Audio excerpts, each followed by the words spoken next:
What's up YouTube? It's your boy Navam McNeil, and we're here again with another expert video. We're standing in my office, but today I got a guitar. Here it is. So this is the guitar I've been talking about. I'm gonna go set up on this couch over here, and then we're gonna unbox it. I'm gonna see it here live on camera. We're gonna have fun with that. What else are we gonna do? I'm gonna talk a little bit about the history of the guitar, kind of in general. Let's get over to the couch. Also subscribe. I'm gonna say it right now. Subscribe. All right, let's get to this couch. Okie dokie. So we're at the couch. How's it going? We're gonna get this box open, and so you guys get to see my beautiful, glorious legs because it's hot outside, and I'm wearing a hoodie because I'm fat inside. So here's what we're gonna do. We're gonna unbox it. So this is a 1970s Univox Hi-Flier.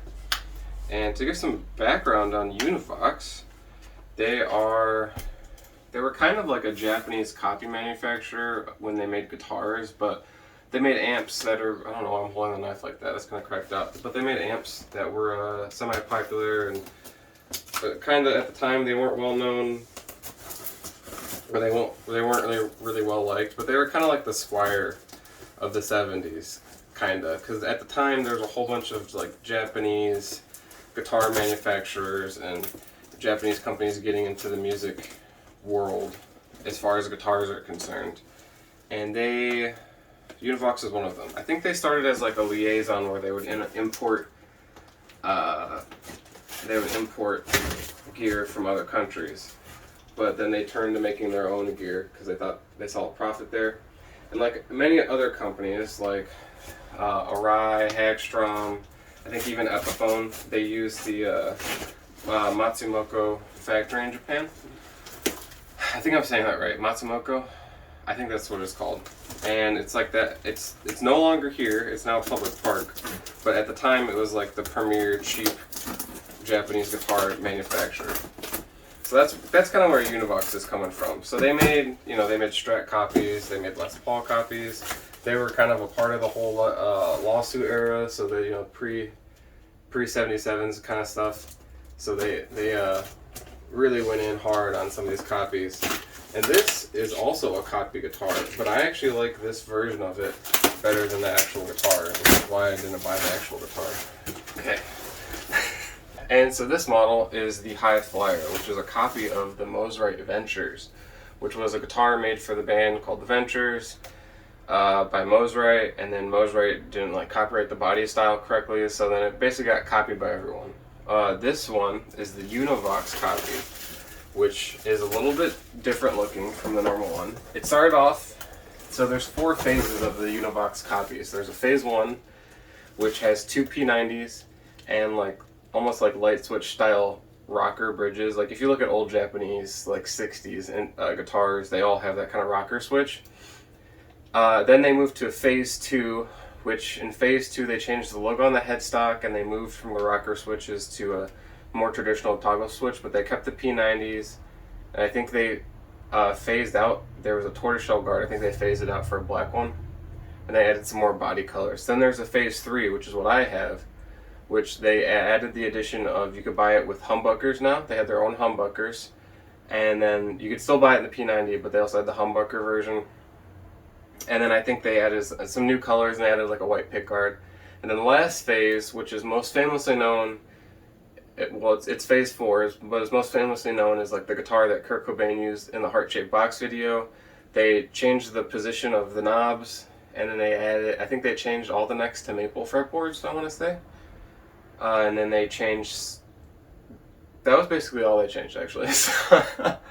So I got phase 3 because I actually like how phase 3 looks a little bit better than phase 4 because the knob positions are a little weird. So you guys are going to see this with me. Oh man, I know you guys can't see down here, but it's, I can't see the guitar yet. What's really in here? I'll give this guy credit, he really packed it. There's quite a lot. There's actually like some old Chinese bags in here. Okay, so they're supposed to be very thin guitars. Well, he really went for it. It's the bubble wrap special. Let me make sure there's nothing else in this box before I start cracking her open. I bought this off Reverb. I messaged the seller with an offer. He gave me a counter offer. I liked the offer. I accepted his offer, and now I have this guitar. These things are starting to go way up in price. You know, most probably because of the pandemic, but also because they're cool guitars, and they're way cheaper than the actual Mosrite version. So if you wanted to buy a Mosrite, like the actual, like, the guitar that this is copying, they're usually like $2,000 because they're expensive when they came out. But these aren't expensive, and they're cooler in my opinion because they have humbuckers. So I went for this. A couple years ago, you could get these for like $600, but now the prices are just through the moon. All the guys on Reverb are like they don't actually have the guitars. They have they're like import people where they list the guitar, but all they're gonna do is pay the seller in another country, and then they're gonna import it. So they're kind of overpriced. So that kind of raises the pricing on these, just because people, when they go to price it, they see all these other high-priced Univoxes, and they're like, oh, okay, I guess that's normal market share. But there's a white one that's been for sale on Reverb, and it's been up there for literal years, and it's never sold. It's got a neck pocket crack. I sent them an offer on it, but I like this one better, and I sent a better offer on this one. So these are hard to date, other than like, I think the Phase 3s, which is what this one is, were between 74 and 77. So this is the second oldest guitar in this house. The first oldest being this Epiphone Acoustic, which could date back as early as 72. But it makes this guitar older than my mother, which is kind of cool. Ooh-wee. The serial number is 1010483, and these screws on the neck plate are fucked to hell. Someone has really went at them. There she is. Super thin body. I know that's one of the things that they did, is they made the bodies very thin. Oh man, this is a lot cooler than I thought it was going to be. Yeah, so there it is. Let me show you guys in all of its glory. So this specific guitar, so like I said, this is a Phase 3 Hi-Flier, and this specific one has just been floating around on Reverb over like the past couple months. It was originally traded into some guy in Georgia. He put it up on Reverb. I guess he runs a guitar shop or something, so he chucked it up on Reverb. The guy I bought it from bought it, and he had it for a couple months and sold it to me. So as far as that goes, that's all she wrote. It should be fully stock. The pickups look good. They have a clear cover on them, which is why you can see the bobbins underneath. The bridge looks ratty, but I think that's just how these Univox bridges are. It's like a rubber, almost like a rubber plastic kind of on the bridge. I hope you guys can see this okay. You're gonna see some B-roll anyways. The bottom strap button is entirely missing and has been replaced with just a screw. So I will have to find a new strap button for that. And I feel like this top strap button probably isn't even original. I'll have to look at pictures to see what they're supposed to look like, but not that. I don't think so. How's the trim feel? It's kind of stiff. It should be threaded, so I can't stick the only other trims I have in the house are the Jag trim bar, and then there's just one floating around somewhere for a strap, but that's not going to thread into here. Okay, so we're at the workbench now, or also known as my dresser. I've got the Univox out here, just chilling.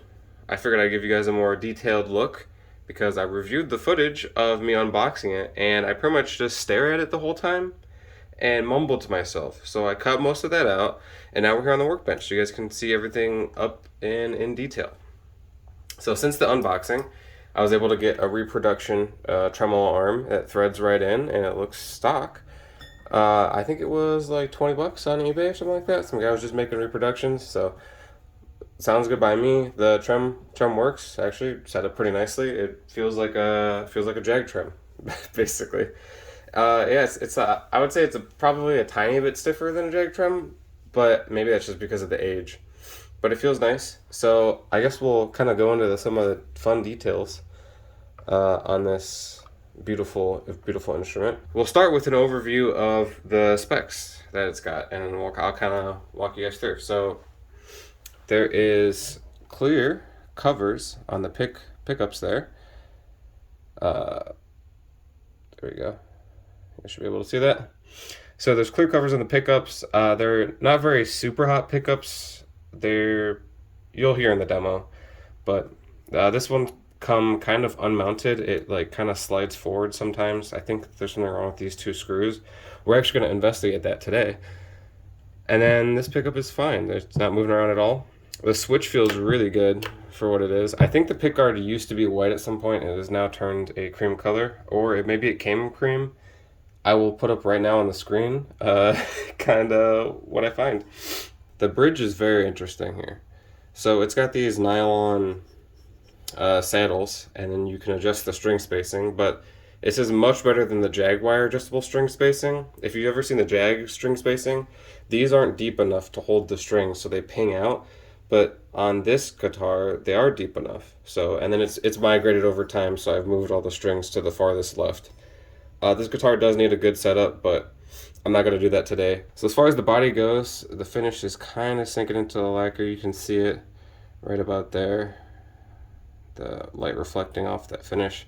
It's sinking in. You can see the wood grain. It's just a cheap like wood. I'm not sure what it is exactly, but I think it's just like some plywood, broken trash wood. But it's fun. It's exciting.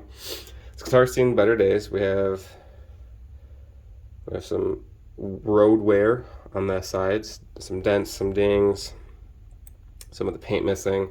None of this was me. I have had it for a couple weeks now, but none of this is me. And then there's some buckle warming and rashing on the back here. The screws have been fucked with, especially this screw is really fucked up. And that would be insane to undo that, so I'm not going to undo the neck today. The black attracts hella fingerprints. There's some finish missing there. It's definitely a player's grade instrument, but that's okay because I'm a player. I don't want to collect guitars and keep them pristine. I want to use them, and I think it looks cooler when it's a little bit fucked up. Less for me to worry about, you know? The trim right there is very pitted. That's not like dirt or dust or anything. That's just pitting from moisture and just years of this piece of metal being there.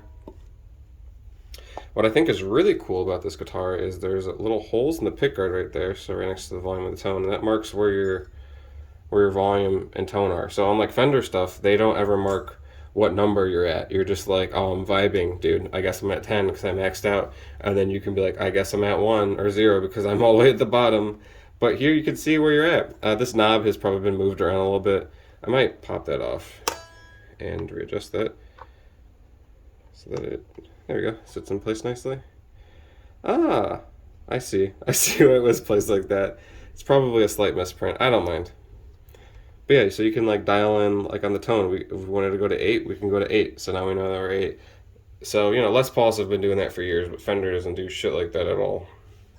Again, this switch feels really nice for how old it is. It's really a vibe. There we go. Let's show you guys the neck.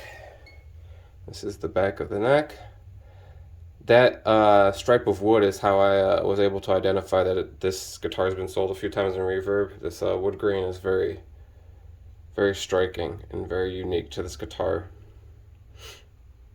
I like how it is. It's like a kind of reminds me of like a Two-Face from Batman, where it's got two faces of the wood.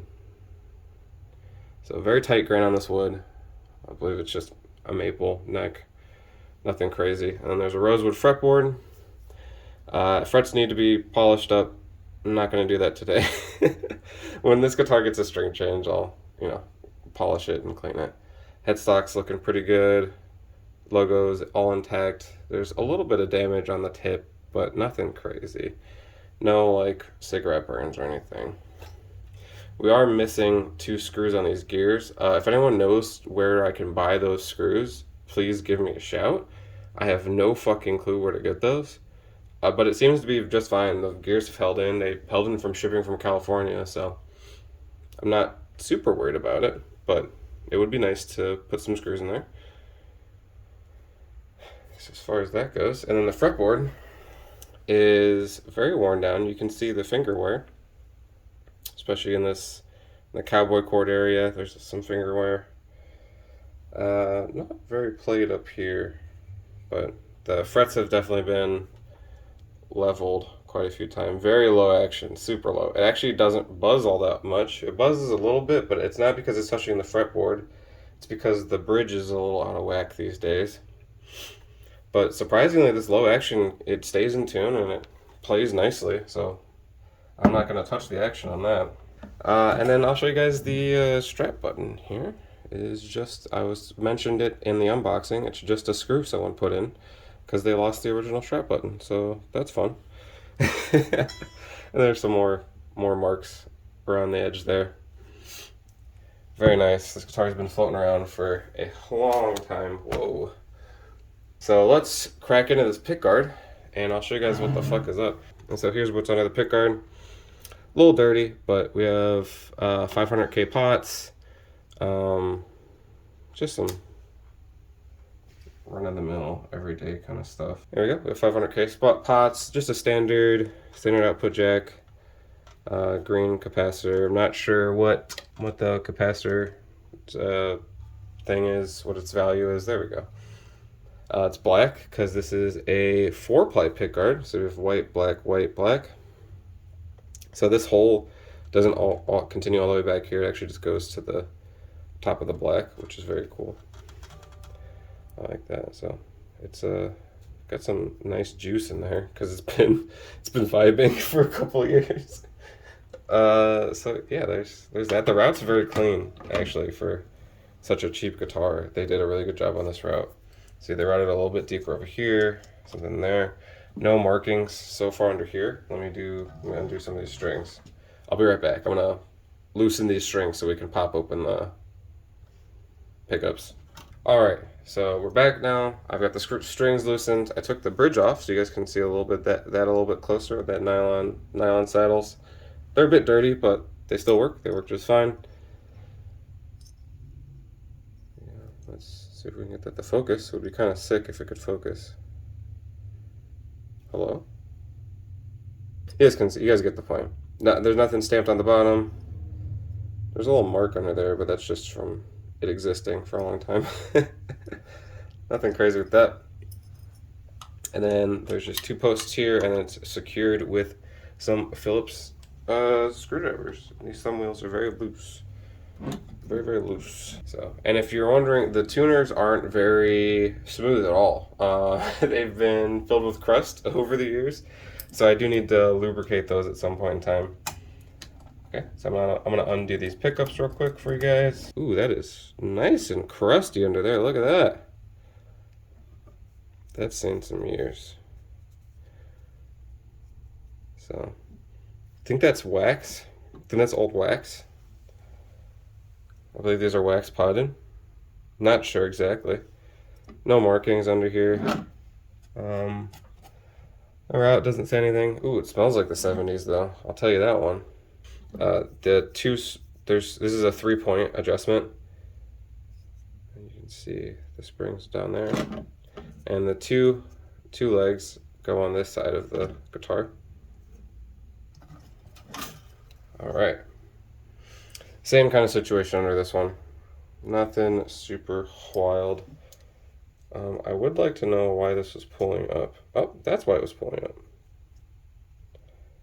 You see that? The backing plate is falling off this pickup. Let's see if we can't get that a little bit closer. We should be able to because we have all the wires up.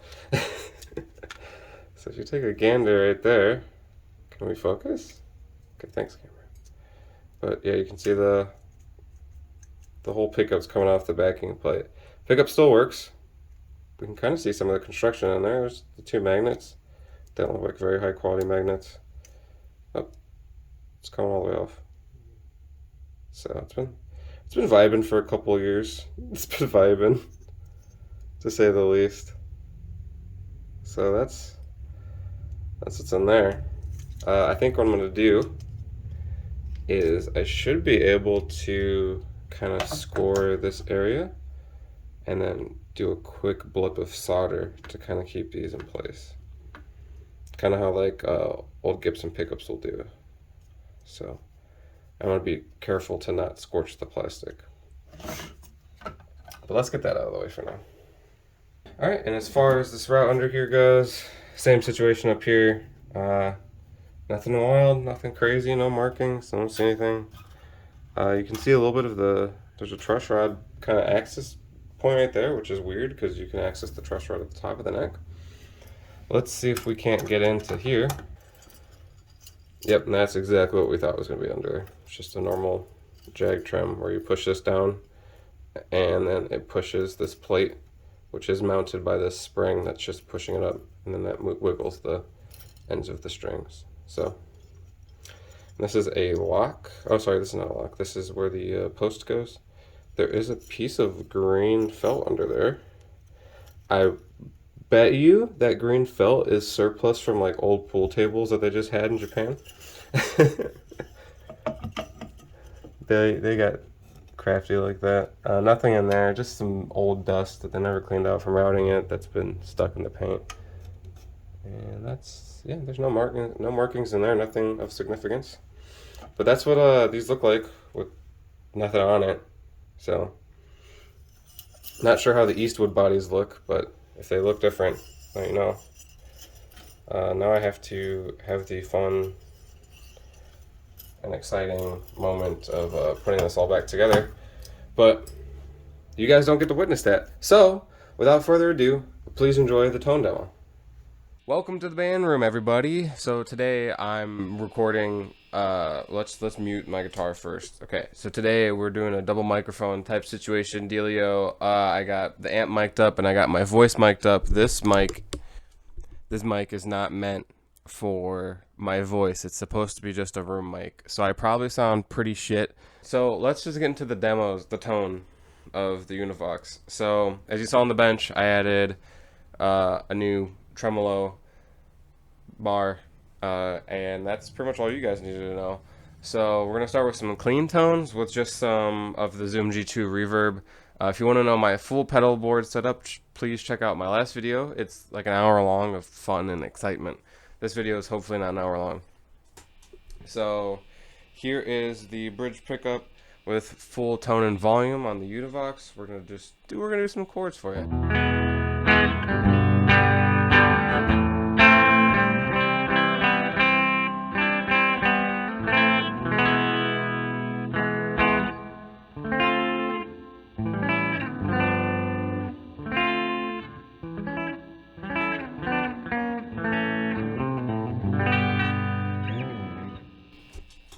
I'm fucking up a little bit. I'm gonna try to cut this as little as possible, mostly because I'm lazy, and 2 because I'm trying out a new system of editing stuff. There you go. Sweet. So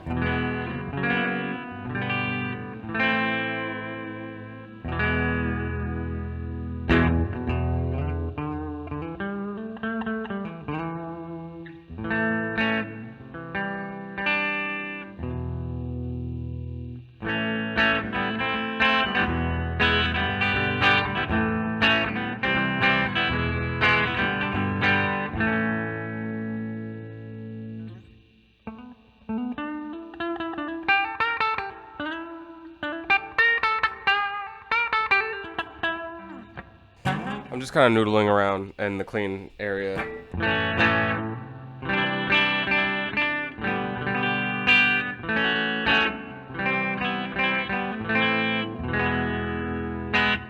If you've ever played like old vintage anything, this has that very vintagey very light, not tinny, but it's just a very thinnish kind of sound. It's not very heavy, and it really sounds a lot like the Bleach album. I mean, which is, you know, the most of the reason I bought this guitar. It sounds like it's just ready to fucking belt out, you know, just some of those old, early, just punk rock songs. It's just like ready to go. It's just it's exciting. It's ready to go. It's having fun. So yeah, like I said, it's very thin. But then when we'll go to the neck pickup first.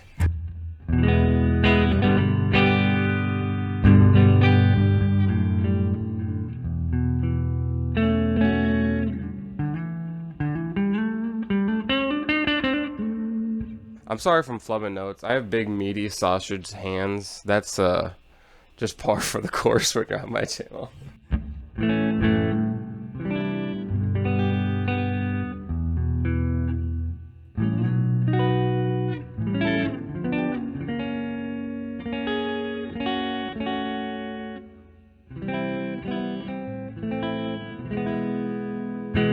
I really like the neck pickup on this. It kind of sounds like a friendlier Jag neck. Like the Jag neck sounds like a very serious, or I guess the Jag rhythm circuit sounds like a very serious, ready to play jazz or blues or whatever the fuck you want to do with your fancy pantsy Jaguar rhythm circuit. But this sounds like this sounds very, it's friendlier. It's like oh, come play me. I'm chilling.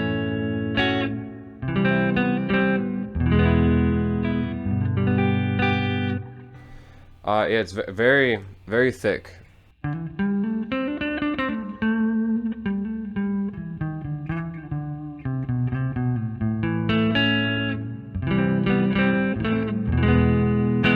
Actually, that Twisted Telly pickup, sorry, that Twisted Telly pickup in my Telecaster might be a little darker, but that's supposed to be darker. And then it sounds really nice with the...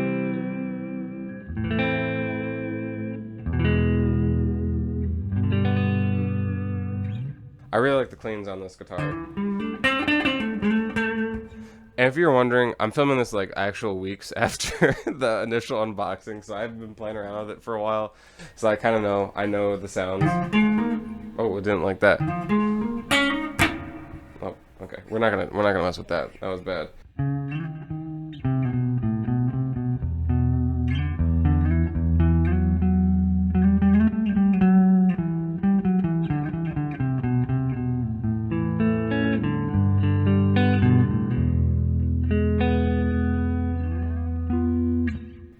Yeah, it sounds. I really like the cleans on this.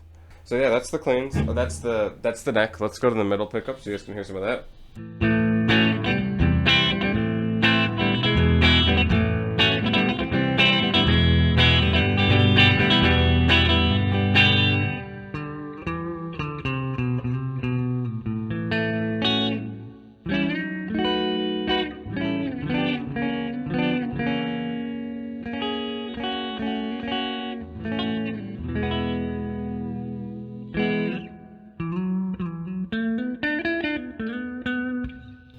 The frets are really low on this guitar, as you saw on the workbench.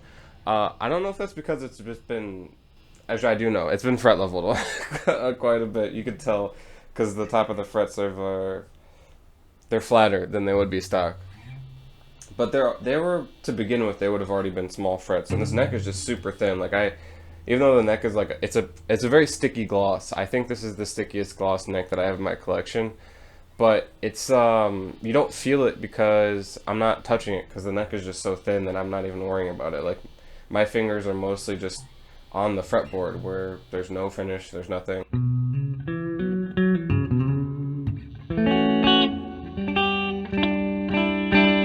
Yeah, I'm mostly not even touching any part of the neck. So I'm pretty hyped about that. So yeah, the middle pickup is just, it's a nice combination. It kind of just thins out the neck pickup. I think it's just like a thinner neck pickup. It kind of sounds like a normal neck pickup would, not the vintagey kind of loudness of this.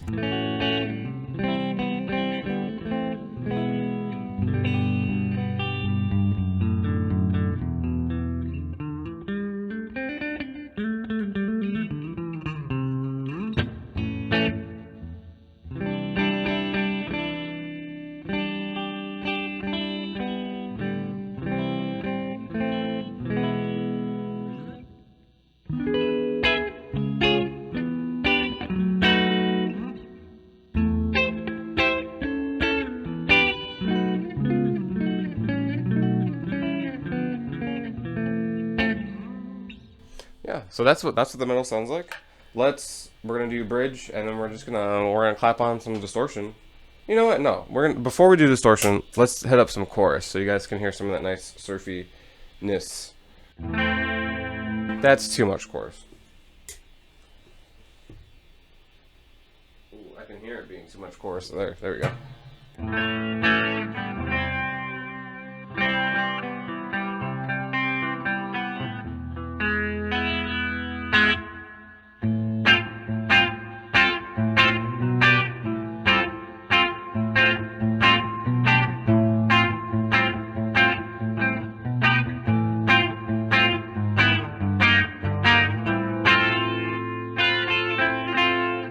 I know I said I was going to do something surfy, but I actually don't know any surf licks off the top of my head, so I apologize beforehand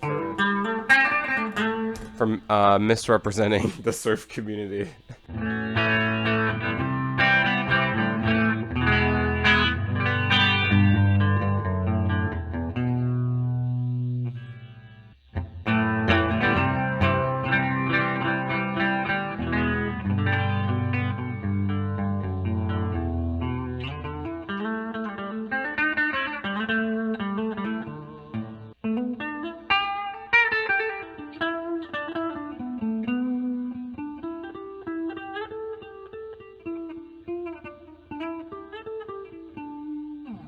I'm flubbing it. Okay, so yeah, that's what.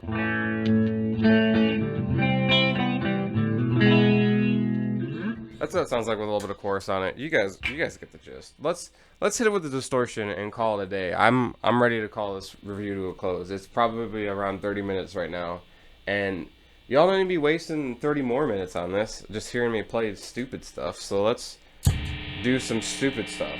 So this is. Let's mute. This is the dark matter distortion, and then soloist distortion. The dark matter has like no gain on it; it's just there. So it's mostly the soloist distortion you guys are gonna hear right now.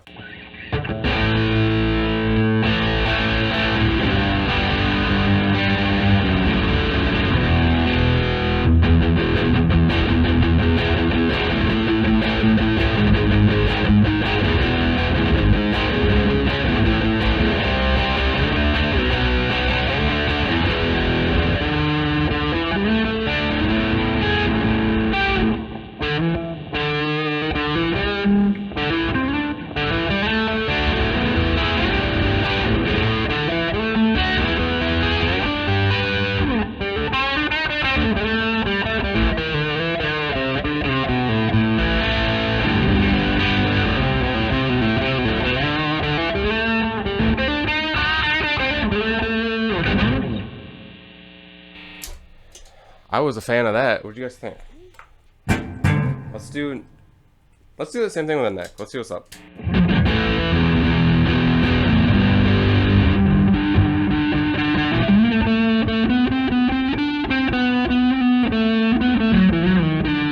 Oh no, I hit a sour note. I hit a very sour note.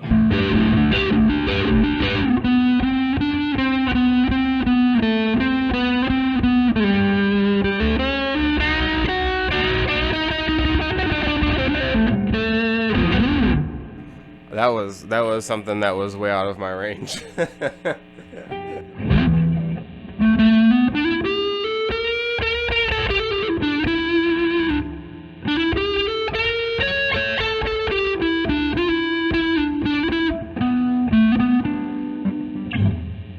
I'm just noodling. I keep making excuses for my poor playing. I'm sorry. I'm just noodling around. I'm not trying to be God tier or anything. Oh, so this is the Fuzz with the dark matter on.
Changed keys about 8 times during that, which was fun.